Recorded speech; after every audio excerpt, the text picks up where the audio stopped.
Hello friends, कैसे हैं आप सब लोग। आशा करता हूँ ठीक से होंगे और लॉकडाउन के नियमों का पालन कर रहे होंगे। जैसा कि हम सभी लोग जानते हैं कि लॉकडाउन ख़त्म होने वाला है हमारे यहाँ 31 मई के बाद। जी, तो ऐसे में 31 मई के बाद जब लॉकडाउन ख़त्म हो जाएगा तो फिर कुछ चेंजेस भी आएंगे। तो उन चेंजेस के लिए आपको मैं प्रिपेयर कर रहा हूँ कि क्या होगा। जैसे कि संभावना है देश में इस समय जो भी हालात हैं कि लॉकडाउन 5.0 भी आ सकता है, और उस दिन हमारे प्रधानमंत्री जी मन की बात भी करने जा रहे हैं, तो हो सकता है उस समय ये अनाउंस कर दिया जाए। ऐसी भी संभावनाएं व्यक्त की जा रही हैं। पर लॉकडाउन 5.0 आए या ना आए देश में, परंतु 1 जून से बहुत कुछ ऐसा हो जाएगा जो सीधे सीधे आपकी लाइफ पर बहुत कुछ चेंजेस करेगा और सीधा इफ़ेक्ट करेगा आपके लिए। जी हाँ, तो ये जानना आपके लिए बहुत ज़रूरी है कि 1 जून से ऐसा क्या होने वाला है जो बहुत कुछ चेंजेस कर देगा हमारी लाइफ स्टाइल्स में। 1 जून से आपके रोज़मर्रा की ज़िंदगी से जुड़ी कई चीज़ें बदल जाएंगी। कुछ चीज़ें सस्ती हो जाएंगी तो कुछ महंगी हो जाएंगी। जी हाँ, कोरोना वायरस के ख़तरे को काबू करने के लिए देश में चौथे चरण का लॉकडाउन 17 मई से शुरू हो गया था और वो 31 मई को ख़त्म हो जाएगा। 1 जून से कई नियम बदलने वाले हैं, तो वहीं कई चीज़ों में छूट दी जाएगी, जैसे कि रेलवे, बस, राशन कार्ड और एयरलाइंस के जुड़े बदलाव शामिल हैं। लॉकडाउन के बाद 31 मई के बाद कई चीज़ें शुरू हो रही हैं, तो कई चीज़ें सस्ती और महंगी होंगी। इन बदलावों से आपके जीवन में काफ़ी फ़र्क पड़ेगा। अब मैं आपको स्टेप बाय स्टेप बताऊंगा कि क्या क्या आपके पास होने वाला है 1 जून से। जी हाँ, 1 जून से चलेंगी ट्रेनें। जी हाँ, सबसे पहले बात करूँगा मैं 1 जून से ट्रेनें चलेंगी। भारतीय रेल 1 जून से रेलवे रोज़ लगभग 200 ट्रेनें चलाने जा रहा है। जी हाँ, कोरोना वायरस के कारण लगे लॉकडाउन के चलते देश के अलग अलग हिस्सों में फंसे लोगों को राहत के लिए भारतीय रेलवे, इंडियन रेलवे 1 जून से 200 अतिरिक्त ट्रेनें चलाएगा। ये 200 ट्रेनें नॉन एसी होंगी।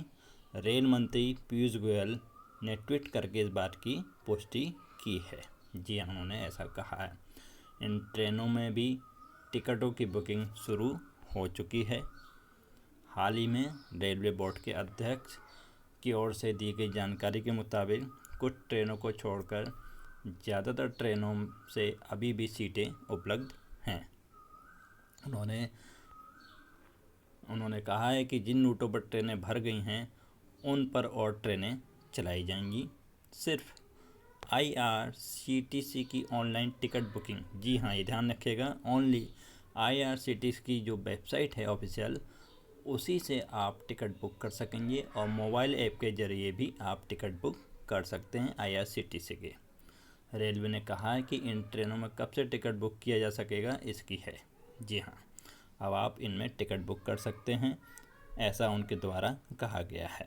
जी, इन रूट के संबंध में फ़िलहाल इस समय मैं आपको बता दूं, कोई भी जानकारी उपलब्ध नहीं कराई गई है कि ये ट्रेनें किस किस रूट पर चलाई जाएंगी। जी हाँ, इसके बाद जो दूसरी स्कीम है, जो चेंजेस होगा वो मैं आपको बता रहा हूँ। One nation one ration card. जी हाँ, ये महत्वाकांक्षी योजना है सरकार की, हमारे केंद्र सरकार की, one nation one ration card, जिसके बारे में आप सभी लोगों ने सुन रखा होगा। केंद्र सरकार आगामी 1 जून से अपनी महत्वाकांक्षी योजना one nation one ration card को देश भर के 20 राज्यों में लागू करने जा रही हैं। जी हाँ, देश के 20 राज्यों में इस स्कीम को कंपल्सरी रूप से चालू कर दिया जाएगा। इसके बाद इन 20 राज्यों में राशन कार्ड धारक, राशन कार्ड होल्डर किसी भी प्रदेश के सरकारी राशन केंद्र से राशन की खरीदारी कर सकेंगे। केंद्र सरकार की इस योजना से बड़ी संख्या में गरीब वर्ग के लोगों को बेहद कम कीमत में ज़रूरी अनाज मुहैया कराया जा सकेगा, जिससे गरीबों को बहुत ज़्यादा मदद मिलेगी। जैसा हम सभी जानते हैं, प्रवासी मज़दूर हों, बहुत सारे मात्रा में उन्होंने अपने आप को अपनी मेन जगह से अपने घरों को शिफ्ट कर लिया है, तो ऐसे में उनको बहुत फ़ायदा होगा, क्योंकि उनके राशन कार्ड अगर उस जगह बने थे जहां वो काम करते थे और अब वो अपने घर वापस आ गए हैं, तो वो वहां से भी उस स्कीम का सीधा सीधा फ़ायदा उठा सकेंगे। जी हाँ, ये एक बहुत अच्छा बेनिफिट उनको मिलेगा इस स्कीम में। इसके बाद स्टेप करता हूँ मैं, जो नया चेंजेस होगा वो ये होगा कि 1 जून से गो एयर, जी हाँ, गो एयर का नाम आप सभी लोगों ने सुना होगा, फ़्लाइट चालू हो गई हैं हमारे वहाँ, कि गो एयर अपनी फ़्लाइट चालू करेगा 1 जून से। ऐसा उनकी ओर से सरकारी निर्देशों के नियमों का पालन करते हुए कहा गया है।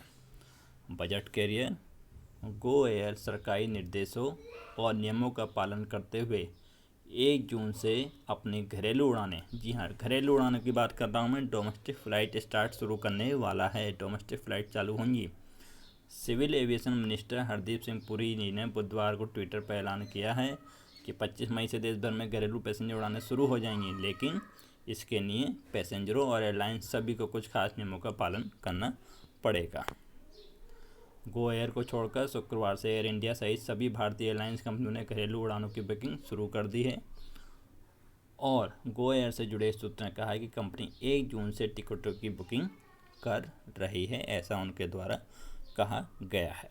जी, नेक्स्ट स्टेप जो आपके ऊपर चेंजेस करेगा वो मैं आपको बता दूं, बहुत ज़्यादा ही दिक्कत हो सकता है। जी हाँ, ये स्टेप बहुत महंगा पड़ने वाला है हम सभी के लिए लाइफ में। जैसा कि हम सभी लोग जानते हैं कि लॉकडाउन 4.0 में कई तरह की ढील दी गई। कई राज्यों ने पब्लिक और प्राइवेट ट्रांसपोर्ट को खोल दिया, जिससे फ्यूल की मांग में इजाफा हुआ है। अप्रैल में लॉकडाउन के कारण पूरे देश में पब्लिक और प्राइवेट ट्रांसपोर्ट पर पाबंदी के कारण फ्यूल की मांग में रिकॉर्ड गिरावट दर्ज की गई। कई राज्यों ने पिछले दिनों वेट बढ़ाकर फ्यूल महंगा कर दिया, ये हम सभी लोग जानते हैं। अब इस लिस्ट में एक और राज्य जहां 1 जून से पेट्रोल और डीजल महंगा हो जाएगा। मिजोरम सरकार ने 1 जून से राज्य भर में पेट्रोल पर 2.5% और डीजल पर 5% की दर से वेट बढ़ाए जाने का ऐलान किया है, जिसके बाद वहां पर पेट्रोल और डीजल की कीमतों में बढ़ोतरी होना अनिवार्य हो चुका है। जी, ये मैंने आपको न्यूज़ इस बारे में बताई है कि पेट्रोल और डीजल जो बहुत ज़रूरी चीज़ें हैं वो भी महंगे होने वाली हैं। जी, इसके अलावा अब मैं बात करता हूँ आपको, जी हाँ, 1 जून से नेक्स्ट चेंजेस होगा। उत्तर प्रदेश में 1 जून से शुरू हो सकती हैं रोडवेज बसें। जी हाँ, ऐसा उत्तर प्रदेश सरकार के द्वारा इंडिकेट किया गया है कि 1 जून से उनकी रोडवेज बसें चालू कर दी जाएंगी। जी, उत्तर प्रदेश रोडवेज प्रबंधन ने 1 जून से बसें चलाने की कार्ययोजना बनाई है, बशर्ते इस अवधि में कोई नई व्यवस्था शासन स्तर पर प्रभावी ना हो। बसों को हर हाल में 30 मई तक फिट करने के निर्देश जारी किए जा चुके हैं उनके द्वारा। डिपोवार काम भी शुरू करा दिया गया है। बस संचालन के दौरान जारी गाइडलाइन का 100% पालन कराने की जिम्मेदारी बस अड्डा प्रभारी से लेकर ड्राइवर कंडक्टर की होगी। मास्क पहने व्यक्ति को ही बस अड्डा परिसर में प्रवेश की छूट रहेगी। जी हाँ, आपको अगर बस में यात्रा करनी है तो आपको मास्क पहनना ही होगा, अदरवाइज आप रोडवेज के अंदर एंटर नहीं कर पाएंगे। बस में कंडक्टर सीट के सामने सैनिटाइज़र की बोतल रखी होगी। प्रत्येक व्यक्ति जो भी बस में एंटर करेगा उसको अपने आप को सैनिटाइज करना होगा और उसके बाद ही वो यात्री वहाँ पर बैठ सकेंगे। कंडक्टर और ड्राइवर को अलग से, जी हाँ, कंडक्टर और ड्राइवर को सेपरेट अलग से सैनिटाइज़र की बोतलें मिलेंगी। बस की क्षमता के आधे ही यात्री सफ़र कर सकेंगे। ये संख्या बस की क्षमता पर तय होगी। जनरली 60 सीटर बस में 30 यात्री होंगे, ऐसा अनुमान किया जा रहा है। तो ये मेरे द्वारा आप लोगों को एक बड़ी इन्फॉर्मेशन बताई गई है कि 1 जून से बहुत कुछ चेंजेस होने वाला है। ये सारी गाइडलाइंस मैंने आपको समय रहते सूचित कर दी हैं, तो आप लोग इनको समझें और जो भी आपको बेनिफिट लेने हैं वो आप लीजिए और जल्द से जल्द अपने आप को प्रिपेयर कर लीजिए इन चेंजेस के लिए। Thank you very much, have a nice day.